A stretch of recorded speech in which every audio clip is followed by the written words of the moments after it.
like 25 different clay sculpts that Jerome did for Sully. They just lined up his office, and it was like, which each one takes weeks and weeks and weeks, and you're trying to find and narrow it down.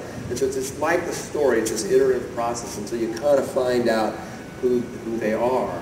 You know, and it's probably like with the music or any part of the creative process, there's just a certain point where everyone kind of looks at each other and goes, you know, this is getting close, or that's it, or, you know, it feels right.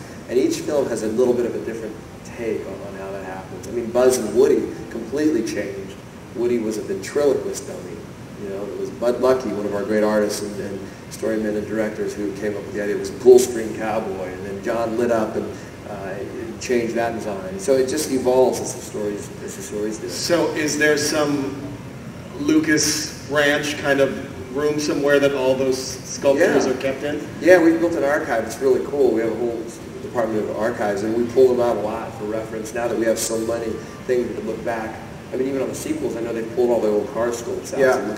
And there was an Art of Pixar exhibit. I don't know if anybody saw it. It started at the MoMA in New York in 2006. Yeah. And it, you know, at the time the MoMA was like, I don't know, Art of Animation. Again, it was like this thing like, I don't know. And I remember they did this Art of Pixar exhibit at the MoMA, and it was like their largest, you know, grossing exhibit they ever did. People were like lined down the block to see the Art of Pixar at the MoMA.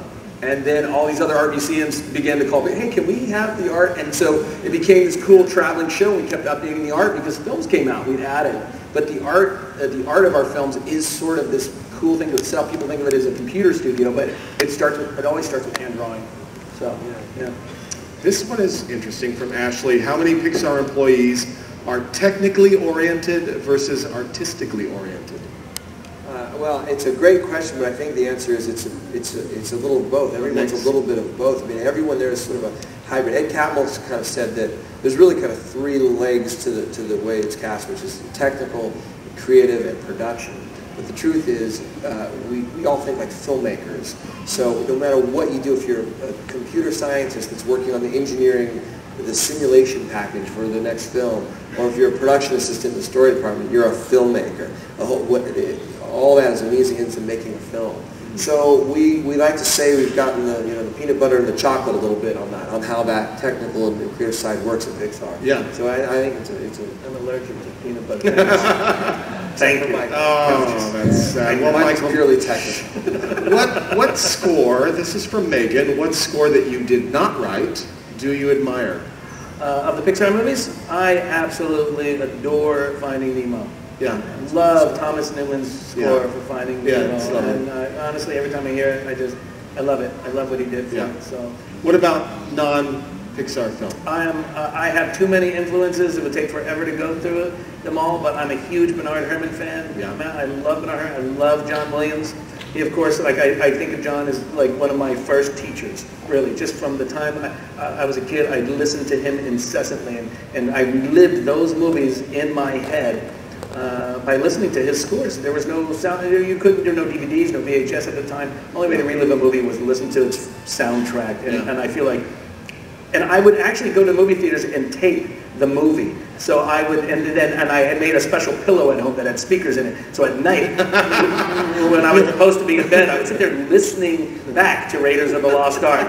And I think actually, looking back, I realized that really helped me understand storytelling as well, because you're really just listening with dialogue, effects, and music, and you're listening how they put all that together and how that works to tell a story.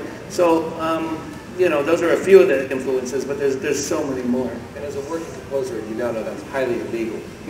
Yes. Yeah. As on the producers, kids, don't record this at home. Don't try this at home. I used to do that too. Tape TV shows on. Yeah. And then listen. I even taped the Star Wars Christmas special. Nice. We're getting deep. We're getting really deep. He's going to start talking about the Ewok Christmas special, or was it the Star Wars? No, the Star Wars Christmas special. He's going to start talking about Boba Fett in a minute. Here he goes. Well, we have time for one more question, and we've saved the most important one for the last. This one's from Gordy, and the question is, where does John Lasseter get his great shirts? I thought he was going to say, where does he live? Yeah. And the address is... John gets his shirts. I mean, obviously, the Hawaiian shirt is like a power suit of Pixar. He gets those. I mean, he loves those rain spooners out of Honolulu. I know that's sort of his favorite kind of. Now they make custom shirts for the films. Yeah, they do Pixar.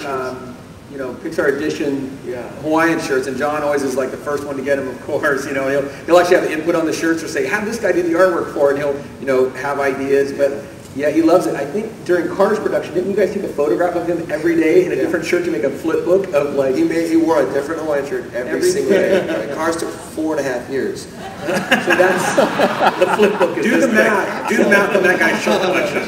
Yeah. Does he donate them to Hawaii or? He has a lot of money. Blankets out of them? I don't know. He loves Hawaiian shirts. Yeah. It's weird because once in a blue moon you'll see him in something else, and it's like, John? Oh yeah, it's you. Okay, cool. It's so weird. It's like, I know. It's part of him. But he just loves it. Well, our time is up. This has been such a great treat, I know, for me, and I'm sure for everybody here. It's a treat for us. Thank you. Please. We're going to let them get off the stage, and I got something we're going to show you folks. So let's give another great big hand to Jay Ward, Jonas Rivera,